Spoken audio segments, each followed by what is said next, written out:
തമിഴ്നാട് നേതൃത്വത്തിൽ കണ്ണും നട്ട് ഖുശ്ബു ദേശീയ വനിതാ കമ്മീഷൻ അംഗത്വം രാജിവെച്ചു. ഖുശ്ബുവിനെ തമിഴ്നാട് BJP പ്രസിഡന്റ് സ്ഥാനത്ത് നിയമിച്ചേക്കുമെന്ന് റിപ്പോർട്ടുകൾ. നിലവിലുള്ള അധ്യക്ഷ അണ്ണാമലൈ ഫെല്ലോഷിപ്പോടെ ലണ്ടനിലേക്ക് പഠനത്തിന് പോവുകയാണ്. ഈ സാഹചര്യത്തിലാണ് ഖുശ്ബുവിൻ്റെ പേര് അധ്യക്ഷ സ്ഥാനത്തേക്ക് ഉയർന്നു വരുന്നത്. ഇതിലാക്കാക്കിയാണ് ഖുശ്ബു കഴിഞ്ഞ ദിവസം ദേശീയ വനിതാ കമ്മീഷൻ അംഗത്വം രാജിവെച്ചത്. സംസ്ഥാന രാഷ്ട്രീയത്തിൽ സജീവമാകാനാണ് ലക്ഷ്യമിടുന്നത്. നടൻ വിജയിൻ്റെ പുതിയ പാർട്ടിയുമായി സഖ്യമുണ്ടാക്കാൻ അണിയറ നീക്കങ്ങൾ നടക്കുന്നതായും ആ ദൗത്യം ഖുശ്ബുവിനെ ഏൽപ്പിച്ചതായും വാർത്തകൾ വരുന്നു.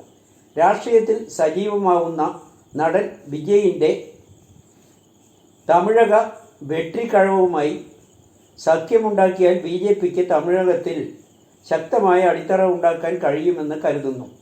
ADMK നേതൃത്വത്തിനും തമിഴ്നാട്ടിലെ രാഷ്ട്രീയ പാർട്ടികൾക്ക് അണ്ണാമലയോട് വിരോധമാണെന്ന് BJP നേതൃത്വം സംശയിക്കുന്നു. അണ്ണാമലയുടെ തോൽവി പല ചർച്ചകൾക്കും വഴിവെച്ചിരുന്നതാണ്. സ്വന്തം പാളയത്തിൽ തന്നെ എതിരഭിപ്രായങ്ങൾ ഉണ്ടെന്നും രാഷ്ട്രീയ നിരീക്ഷകർ വിലയിരുത്തുന്നു. ചമ്പായ് സോറൻ 6 MLAയുമായി മറുകണ്ഠം ചാടാൻ ഡൽഹിയിലേക്ക്. ജാർഖണ്ഡ് മുൻ മുഖ്യമന്ത്രി JMM മുതിർന്ന നേതാവുമായ ചമ്പായ് സോറൻ 6 MLAമാരുമായി BJPയിൽ ചേരാൻ ഡൽഹിയിലേക്ക് തിരിച്ചു. ഹേമന്ത് സോറൻ മുഖ്യമന്ത്രി സ്ഥാനം രാജിവെച്ച ഒഴിവിൽ ചമ്പായ് സോറനാണ് മുഖ്യമന്ത്രി സ്ഥാനം ലഭിച്ചത്. പിന്നീട് മുഖ്യമന്ത്രി തിരിച്ചു വന്നപ്പോൾ മുഖ്യമന്ത്രി സ്ഥാനത്ത് നിന്ന് മാറ്റിയതിൽ പ്രതിഷേധിച്ചാണ് BJPയിലേക്ക് ചേക്കേറുന്നതെന്നും അമിത്ഷായെ കണ്ട ശേഷം തീരുമാനം അറിയിക്കുമെന്നാണ് അറിയുന്നത്. ഹരിയാനയിൽ ഭരണം പിടിക്കാൻ BJPയും കോൺഗ്രസും AAPയും. ഹരിയാനയിൽ BJP വാരിക്കോരി ആനുകൂല്യങ്ങൾ നൽകുന്നു. ഹരിയാനയിൽ ഭരണം ഉറപ്പാക്കാൻ BJP തന്ത്രങ്ങൾ മെനഞ്ഞു തുടങ്ങി. അതിൻ്റെ ഭാഗമായാണ് സംസ്ഥാനത്തിന് ആനുകൂല്യങ്ങൾ വാരിക്കോരി നൽകുന്നത്. ലോക്സഭാ തെരഞ്ഞെടുപ്പിന് ശേഷമാണ് BJP ഉണർന്ന് പ്രവർത്തിക്കാൻ തുടങ്ങിയത്. അതേസമയം കോൺഗ്രസിന് ആത്മവിശ്വാസം കൂടുതലാണ്. അതുകൊണ്ടാണ് ലോക്സഭാ തെരഞ്ഞെടുപ്പിൽ ഒപ്പം നിന്ന AAPയെ ഒഴിവാക്കിയതെന്നും പറയുന്നു. ഡൽഹിയുമായി ചേർന്ന് കിടക്കുന്ന ഹരിയാനയിലെ അസംബ്ലി തെരഞ്ഞെടുപ്പ് ഒക്ടോബർ 1-നും ഫലം 4-നുമാണ്. ലോക്സഭാ തെരഞ്ഞെടുപ്പിൽ ആകെയുള്ള 10 സീറ്റിൽ NDAയും ഇന്ത്യ സഖ്യവും 5 സീറ്റ് വീതം നേടി. എന്നാൽ 2019-ൽ 10-ൽ 10ഉം NDA സഖ്യം നേടിയതാണ്. കഴിഞ്ഞ ലോക്സഭാ തെരഞ്ഞെടുപ്പിൽ നഷ്ടമായ പ്രതാപം തിരികെ പിടിക്കുന്നത് BJPയുടെ വാശിയും ലക്ഷ്യവുമാണ്. ഒപ്പത്തിനൊപ്പം നിൽക്കുന്ന NDAയും ഇന്ത്യ സഖ്യവും ഗുസ്തിയുടെ നാടായ ഹരിയാനയിൽ ആരെ മലർത്തി അടിക്കുമെന്ന് കണ്ടു തന്നെ അറിയേണ്ടിയിരിക്കുന്നു. രാഷ്ട്രീയ നിരീക്ഷകർ വിലയിരുത്തുന്നതും അതുതന്നെയാണ്. ലോക്സഭാ തെരഞ്ഞെടുപ്പിൽ BJP പാഠങ്ങൾ പഠിച്ചിരിക്കുന്നു. ഇപ്പോൾ കേന്ദ്രഭരണം കയ്യിലുള്ളത് ഹരിയാനയിൽ മാറ്റങ്ങൾ ഉണ്ടാക്കാൻ കഴിയുമെന്നാണ് ഹരിയാന BJP നേതൃത്വം വിശ്വസിക്കുന്നത്.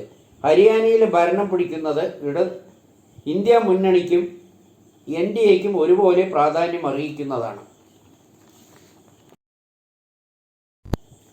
ഉപ്പ് തൊട്ട് കർപ്പൂരം വരെ മായം, ജീവൻ കനത്ത ഭീഷണി, സർക്കാർ അനങ്ങുന്നില്ലെന്ന് ജനങ്ങൾ കഴിക്കുന്ന നിത്യോപയോഗ ഭക്ഷണ സാധനങ്ങൾ ജീവനെ പോലും അപകടപ്പെടുത്താൻ സാധ്യതയുള്ള വിഷാംശങ്ങൾ കലർത്തിയ പദാർത്ഥങ്ങൾ വ്യാപകമാകുന്നതായി ജനങ്ങൾ പരാതിപ്പെടുന്നു.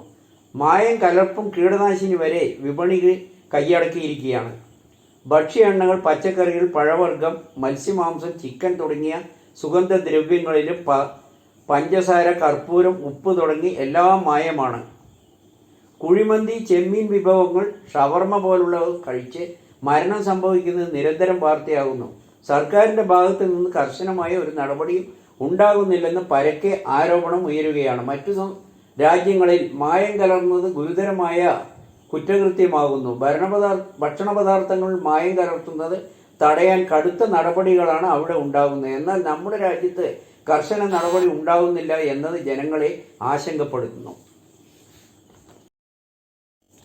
BSNLന് മാസം തോറും വൻതോതിൽ ഉപഭോക്താക്കൾ വർദ്ധിച്ചു വരുന്നു.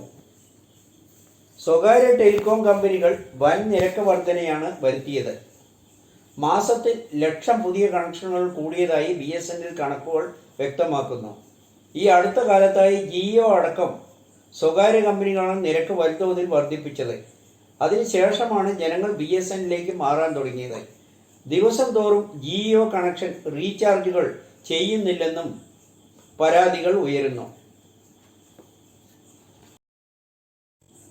സിദ്ധരാമയ്യ രാജിവെക്കില്ല, ഗവർണറുടെ നടപടി ഭരണഘടനാ വിരുദ്ധം, ഗൂഢാലോചനയുടെ ഭാഗമെന്ന് DK ശിവകുമാർ. ഭൂമി കുംഭകോണ കേസിൽ കർണാടക മുഖ്യമന്ത്രി സിദ്ധരാമയ്യയെ പ്രോസിക്യൂട്ട് ചെയ്യാൻ അനുമതി നൽകിയ ഗവർണറുടെ നടപടി ഭരണഘടനാ വിരുദ്ധവും ഗൂഢാലോചനയുടെ ഭാഗമാണെന്നും ഉപമുഖ്യമന്ത്രി DK ശിവകുമാർ ആരോപിച്ചു. രാഷ്ട്രീയ പ്രേരിതമെന്ന പരാതിയുടെ അടിസ്ഥാനത്തിലാണ് കാരണം കാണിക്കൽ നോട്ടീസ് നൽകിയിരിക്കുന്നതെന്നും ശിവകുമാർ മാധ്യമങ്ങളോട് പറഞ്ഞു.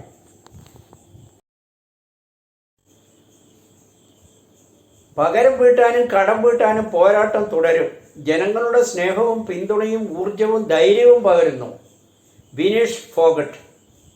പാരീസ് ഒളിമ്പിക്സിൽ അപ്രതീക്ഷിതമായി തിരിച്ചടി നേരിട്ടിട്ടും രാജ്യത്ത് തിരിച്ചെത്തിയപ്പോൾ ഉജ്ജ്വല സ്വീകരണമാണ് ലഭിച്ചത്. ഡൽഹി വിമാനത്താവളത്തിൽ നിന്ന് തുടങ്ങി ജനങ്ങൾ ആർപ്പുവിളിയും ആരവവും ആഹ്ലാദവും സ്നേഹവും കൊണ്ട് വീർപ്പുമുട്ടി. 20ഓളം സ്വീകരണ യോഗങ്ങളിൽ പങ്കെടുത്ത് സ്വന്തം ഗ്രാമത്തിലെത്തിയപ്പോൾ പുലർച്ചെ 1 മണിയായി. പ്രിയ താരത്തെ കാണാൻ നൂറുകണക്കിന് ഗ്രാമീണർ ഉറക്കമൊഴിച്ചാണ് കാത്തിരുന്നത്. ഒളിമ്പിക്സിൽ മെഡൽ നഷ്ടമായത് ജീവിതത്തിലെ ഏറ്റവും വലിയ മുറിവാണ് ഉണ്ടാക്കിയത്. എൻ്റെ പോരാട്ടം അവസാനിപ്പിച്ചിട്ടില്ല. സത്യം ജയിക്കണമെന്ന് ദൈവത്തോട് പ്രാർത്ഥിക്കുന്നതായി ഗ്രാമവാസികളോട് പറഞ്ഞു. പാരീസിൽ നടന്ന സംഭവങ്ങളെല്ലാം ഇന്ത്യക്കാർക്ക് കൃത്യമായി അറിയുമെന്നും വിനേഷ് ഫോഗട്ട് പറഞ്ഞു.